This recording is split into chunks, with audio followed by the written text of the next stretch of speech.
Começa agora um programa que traz tudo sobre o livro mais lido em todos os tempos. Apresentamos O Som do Livro.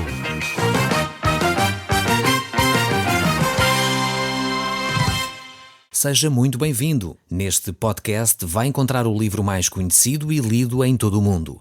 Vamos levá-lo numa viagem pela história da humanidade. Este é um audiolivro para si, para a sua família e sociedade em geral. Contextualização e comentários de Paulo Chaveiro. Eu sou Paulo Chaveiro e nós hoje vamos voltar ao livro de Hebreus, capítulo 11. Como eu tenho dito, nós vamos aqui passo a passo, analisando cada figura que vai surgindo aqui neste fantástico capítulo 11 da Galeria dos Heróis da Fé. Nós já vimos Abel, nós já vimos Enoque, nós estivemos a olhar para Noé. Eu creio que o Espírito Santo nos apresenta, de facto, estas três grandes personagens como uma verdadeira introdução àquilo que é a fé. Pois ninguém melhor que eles nos poderia apresentar este caminho da fé. Vemos como Abel nos aponta o caminho, Enoque caminha sobre ele e Noé é, de facto, uma testemunha. A fé é o firme fundamento das coisas que se esperam, a convicção das coisas que se não veem. E tanto Abel como Enoque, como Noé, viveram nesta base, viveram na base da fé. Abel trouxe-nos a reflexão sobre a importância do sangue para a purificação dos pecados, o sacrifício da fé, que agradou a Deus. Enoque andou com Deus de tal maneira que agradou a Deus e por isso foi tomado para si. E depois temos Noé, que andou com Deus de tal maneira que agradou a Deus e por isso mesmo Deus lhe revelou o que iria fazer à humanidade. Por isso mesmo, sem fé é impossível agradar a Deus. É preciso nos lembrarmos sempre, em todos os tempos, em todas as épocas, em todas as circunstâncias, que a fé é vital para a nossa relação com Deus. Nós sabemos que Abel estava fora já do jardim. Ele não teve a experiência que teve Adão e Eva. Ele não conhecia a Deus face a face como Adão e Eva tiveram. Por isso aqui o texto bíblico começa com Abel e não com Adão ou com Eva. Porque Adão e Eva não necessitavam da fé. Eles tinham visto com os seus próprios olhos a presença de Deus, eles tinham visto com os seus próprios olhos o jardim, eles tinham experimentado uma relação perfeita com Deus, por isso não era necessário fé, era necessário sim uma boa memória, era necessário sim eles recordarem a experiência que já tinham tido com Deus. Abel é completamente diferente, ele viveu fora do jardim do Éden, por isso vivia já e sofria as consequências do pecado dos seus pais. Mas em vez de ele ficar resignado a essa situação, em vez de ele ficar revoltado com os seus pais, não, ele percebeu que havia um caminho a trilhar. Havia um caminho que poderia conduzi-lo à ligação com Deus. E foi exatamente isso que ele desenvolveu. Abel aprendeu certamente com os seus pais o culto de adoração a Deus, que o perdão vem através do derramamento de sangue de um animal inocente, que apontava para a pessoa de Jesus Cristo, porque logo no livro do Gênesis, capítulo 3, verso 15, vem a promessa de que o Filho viria para libertar a humanidade. E isto é tremendo, quando lemos lá Gênesis capítulo 3, verso 15, que nos aponta para a pessoa de Jesus Cristo. Logo, assim que o homem peca, Deus traz a solução. E temos, de facto, Abel certamente conhecia isso, por isso ele caminhou nesse caminho que conduz a Deus. Depois temos Enoque, que viveu dias próximos da época do dilúvio, dias tristes, dias de facto de corrupção, dias de injustiça. Ele vivia naquela época, mas mesmo assim ele caminhou com Deus. Ele não se deixou engodar pela sua sociedade, ele andava com Deus, ele teve um relacionamento com Deus e vemos que esse relacionamento é marcado, e como eu disse no último programa, não sabemos se foi por causa do nascimento do filho que ele andou com Deus, ou se foi para que o nascimento do filho acontecesse que ele andou com Deus. O facto é que o nascimento de Matusalém, que é o homem mais antigo descrito na Bíblia, com 969 anos, foi um marco significativo na relação que Enoque tinha com Deus. De alguma forma, Enoque é um tipo da igreja que será arrebatada, será levada para junto de Cristo para desfrutar a eternidade. E depois temos ainda Noé. Noé, que é o homem que anuncia, que é o testemunha, que é uma pessoa que está perseverante na palavra de Deus, que não desanima, 120 anos a anunciar a palavra de Deus. Tremendo isto. É realmente algo fantástico ver um homem tão perseverante na caminhada com Deus. Alguns de nós, se calhar, estamos há 4 ou 5 anos a ouvir a palavra de Deus e ainda nem tivemos coragem de anunciar que o fazemos. Alguns de nós, se calhar, anunciamos ao nosso cônjuge, aos nossos filhos, mas porque eles reagiram violentamente, já não abrimos mais a nossa boca. Ou aos vizinhos e ficámos logo atemorizados. Noé anunciou a palavra de Deus 120 anos. Realmente foi um trabalho tremendo. Além disso, ele estava a construir a arca. A arca, que de alguma forma é uma figura da pessoa de Cristo, que se apresenta como Salvador daquela família e Cristo como Salvador do mundo. O mundo todo estava sob o julgamento de Deus. O mundo estava condenado por causa da abundância do seu pecado. E por isso mesmo a Bíblia diz, e aqui estamos a citar as Escrituras, não há um justo nem um sequer. Estamos no livro de Romanos. Todos se extraviaram e a uma se fizeram inúteis. Não há quem faça o bem. Não há nem um sequer. A garganta deles é sepulcro aberto.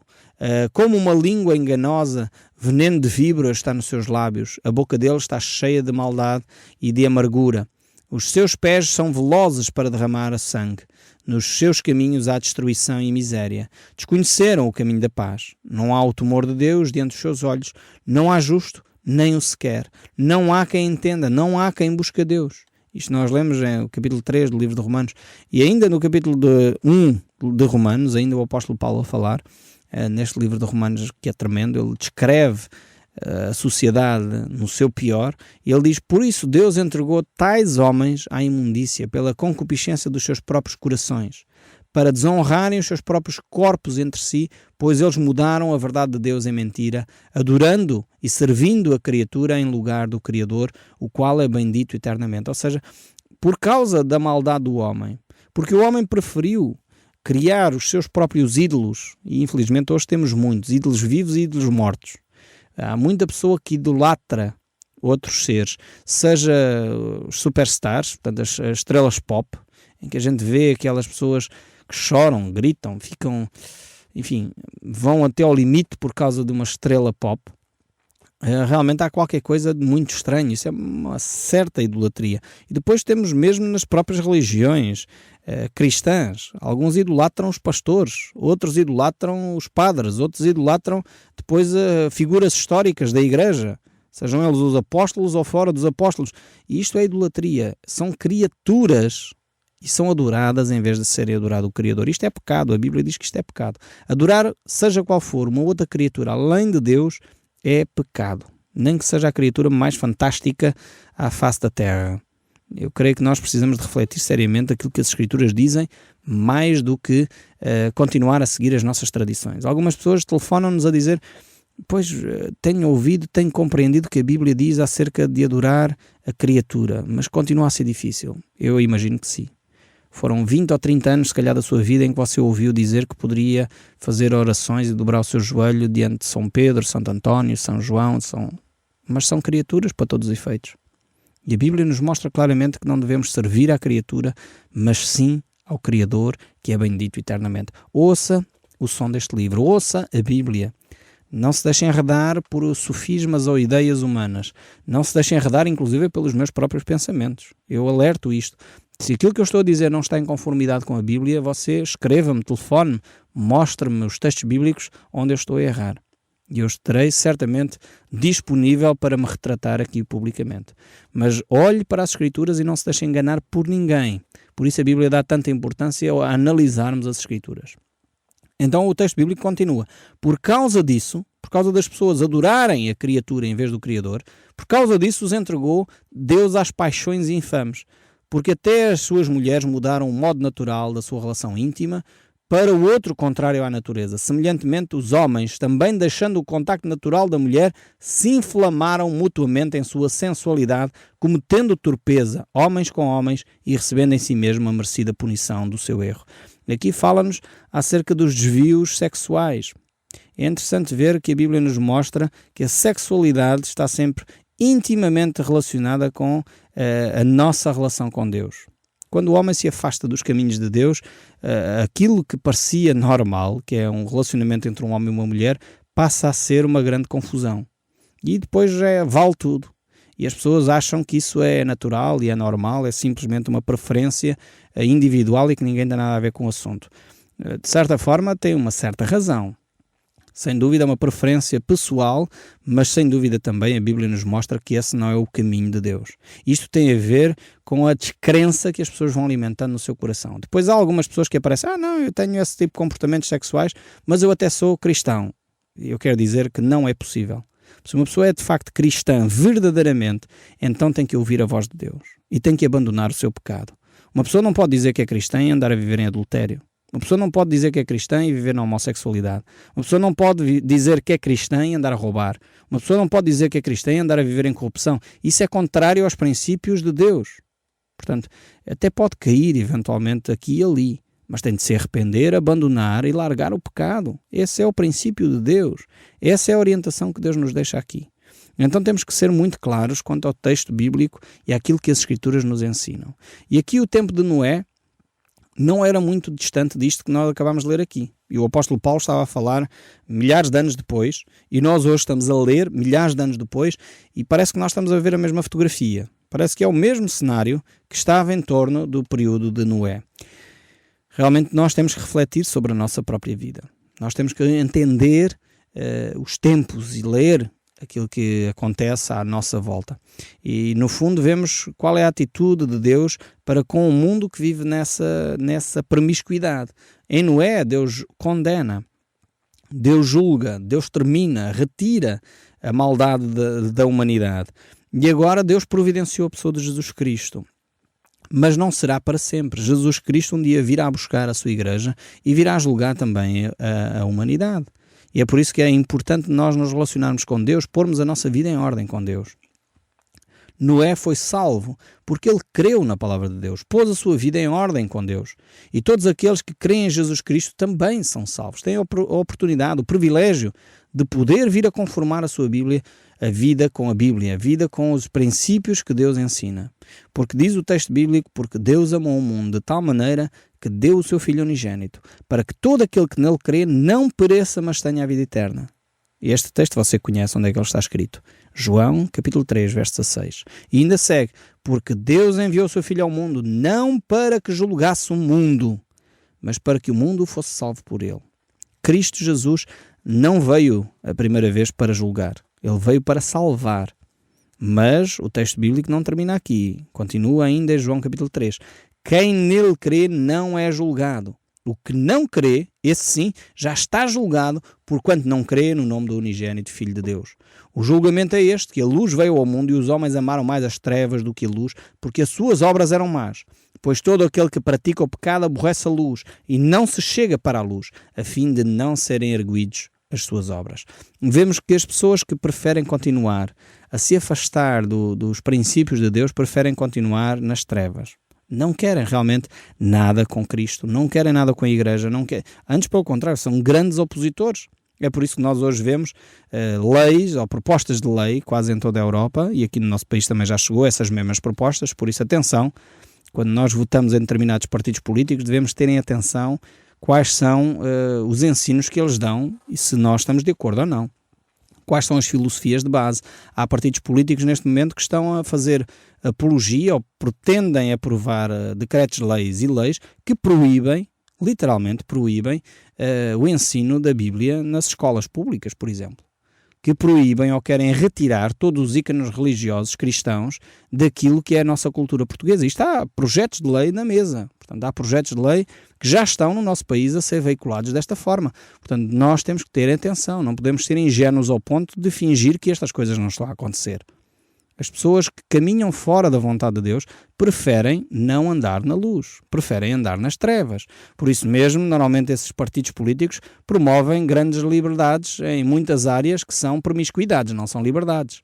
Levam pessoas a poder fazer o que quiserem, independentemente daquilo que é a convicção cristã da sociedade.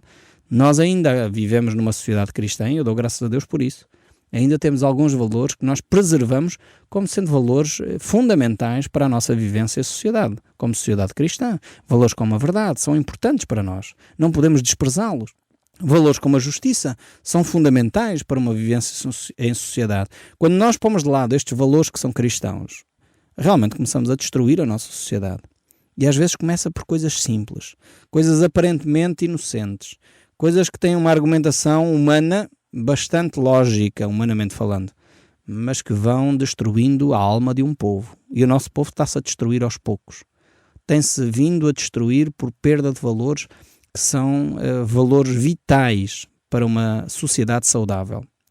E eu não estou com isto a fazer uma apologia ao saudosismo, não estou com isto a fazer uma apologia a vivermos num mundo quadrado cheio de estigmas e cheio de discriminações. Não sou a favor disso, de forma alguma. Vocês que já me têm ouvido sabem perfeitamente a importância que tem dado a nós vivermos livres debaixo da orientação de Deus. Mas a verdadeira liberdade é quando nós somos livres, não é quando alguns nos impõem ideias que não têm a ver com liberdade.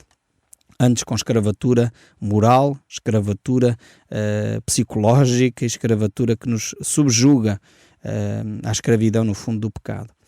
Mas continuando o verso 8 aqui do livro de Hebreus, voltando aqui ao capítulo 11, diz assim: pela fé Abraão, quando o chamado obedeceu, a fim de ir para um lugar que deveria de receber por herança, e partiu sem saber para onde ia. Agora encontramos uma das grandes figuras das Escrituras. Temos aqui Abraão, provavelmente a maior figura das Escrituras sobre a fé. É chamado e considerado o pai da fé. O homem a quem Deus fez uma promessa, a promessa de um filho, a promessa da nação judaica, a promessa que dele faria uma grande nação. Ele é de facto um homem incontornável quando se fala de fé. Ele é natural da cidade de Ur dos Caldeus, lá naquela zona chamada do Crescente Fértil. Quem estudou história da antiguidade e da origem das civilizações, estudou esta questão, o Crescente Fértil, a zona da Mesopotâmia, ali onde surgiram a civilização. Realmente ele é dessa região. E a certa altura Deus diz: ok, Abraão, tu vais sair daqui, desta tua terra, da terra onde está a tua família, e eu vou-te conduzir até uma terra que eu te vou dar, que será a terra da tua herança. Então nós encontramos esse registro no livro do Gênesis, no capítulo 12, no verso 1 a 9. Eu gostaria de ler para nós podermos ficar inteirados de quem era esta personagem Abraão, caso ainda você não se recorde, porque nós já estudamos e falamos várias vezes dele. É uma figura, como eu disse, extremamente importante, quer para as comunidades judaicas, quer para nós cristãos, porque ele é o pai da fé. E então eu vou ler este texto de Gênesis, capítulo 12, verso 1. Diz assim: ora, disse o Senhor a Abraão: sai da tua terra, da tua parentela, da casa do teu pai, e vai para a terra que eu te mostrarei. De ti farei uma grande nação, e te abençoarei, e te engrandecerei o nome. Sê tu uma bênção, abençoarei os que te abençoarem, e amaldiçoarei os que te amaldiçoarem. Em ti serão benditas todas as famílias da terra. Partiu, pois, Abraão, conforme lhe ordenou o Senhor, e Ló foi com ele. Tinha Abraão 75 anos quando saiu de Harã. Levou Abraão consigo Sarai, sua mulher, e Ló, filho de seu irmão, e todos os bens que havia adquirido, e as pessoas que lhe acrescentaram em Harã. Partiu para a terra de Canaã, e lá chegaram. Atravessou Abraão a terra de Siquém, até ao carvalho de Moré. Neste tempo os cananeus habitavam nesta terra. E apareceu o Senhor a Abraão e lhe disse: darei à tua descendência esta terra. Ali edificou Abraão um altar ao Senhor e invocou o nome do Senhor. Depois seguiu Abraão dali, indo sempre para o Negueb. Temos aqui então esta descrição da promessa, da primeira promessa que Deus faz a Abraão. E no fundo este texto aqui dá-nos algumas luzes, pistas sobre o que Deus está a dizer no livro de Hebreus. Nós vemos que Abraão obedeceu a Deus pela fé. Pela fé, Abraão, quando chamado, ele obedeceu. Então a fé sempre está ligada à obediência também. É necessário, quando nós entendemos fé, não podemos dissociá-la do ensino bíblico. Eu não posso dizer que eu estou a viver na fé se estou a fazer uma coisa que é contrária às Escrituras. Algumas pessoas, dizem: pois, Deus revelou-me que eu deveria abandonar o meu marido e casar com uma outra pessoa. Isto não é fé. Isto é contrário ao ensino bíblico. A Bíblia diz que claramente uma pessoa, quando casa até que a morte os separe. é um compromisso. O livro de Malaquias é muito sério sobre esta questão, dizendo que Deus nem ouve as orações daqueles que vivem em adultério, que são infiéis para com a mulher da mocidade. Então é muito importante a obediência à palavra de Deus. E não há aqui forma de contornar. Eu não posso dizer que estou a caminhar na fé, que Deus me revelou para fugir ao fisco. Não pode ser. É contrário às Escrituras. A Bíblia diz: dai a César o que é de César e a Deus o que é de Deus. Eu não posso dizer: eu agi por fé, enganei e menti ao meu vizinho. É contrário ao ensino bíblico. Então a fé sempre está ligada à obediência da palavra de Deus. Se a Bíblia me ensina a falar a verdade, eu tenho que falar a verdade, independentemente de... Talvez eu achava que se calhar se desse uma mentirinha facilitava. Mas é contrário ao ensino bíblico. Então eu não posso mentir. Um cristão não pode mentir. Percebem aqui a diferença? É por isso que Deus diz que Abraão é um homem de fé, porque obedeceu às Escrituras. Ele saiu da terra onde estava e foi viver para onde Deus lhe orientou. Depois este homem andou com Deus e ele viveu de alguma forma este princípio que a Bíblia ensina, que o justo viverá pela fé. Por isso mesmo ele saiu da terra de Ur dos Caldeus, dirigiu-se então até aquela região e pela fé então Abraão sempre obedeceu. E vejam o verso 9 do livro de Hebreus, capítulo 11, ele diz: pela fé peregrinou na terra da promessa, como em terra alheia, habitando em tendas com Isaque e Jacó, herdeiros com ele da mesma promessa. Ou seja, Deus prometera não só a Abraão, mas prometera à sua descendência. E aqui nós vemos dois versículozinhos que estão no livro de Hebreus como se eles tivessem sido de imediato. Deus prometeu, estamos em Gênesis 12, e logo Abraão teve um filho e viveu na terra da promessa, assim com Isaque e Jacó. Só que entre esta promessa de Gênesis 12 e o cumprimento desta promessa passaram cerca de 25 anos. E é por isso que é tão importante a fé de Abraão. Ele não desanimou, ele continuou a perseverar neste caminho com Deus. Apesar dos anos passarem, apesar da promessa ainda não ter chegado, 25 anos mais tarde ele vê esta promessa cumprir-se. É por isso que ele é um homem de fé. Ele não vacilou na firme convicção de que Deus lhe tinha prometido que iria dar uma descendência e deu uma descendência. E vemos então o verso 10 prossegue: porque aguardava a cidade que tem fundamento, da qual Deus é o arquiteto e edificador. Vemos que o verdadeiro crente, por um lado, não se apega às questões materiais. Abraão não estava apegado à terra de Canaã, no sentido território, terra, pó, mas ele estava ligado, sim, à cidade que Deus havia de fundar, à cidade da qual Deus é o arquiteto, à cidade eterna que Deus havia prometido. E esta é a verdadeira atitude para um filho de Deus. Abraão, pela fé, aguardava essa cidade. Pela fé também, a própria Sara recebeu o poder para ser mãe, não obstante a avançado da sua idade, pois teve por fiel aquele que havia feito a promessa. E esta é a atitude de cada um de nós. Por isso também, cada um, aliás, de corpo já amortecido, saiu uma posteridade tão numerosa quanto as estrelas do céu e inumerável como a areia que está na praia do mar. Vemos aqui o cumprimento integral desta promessa de Deus. O Som do Livro, uma produção da Rádio Transmundial de Portugal.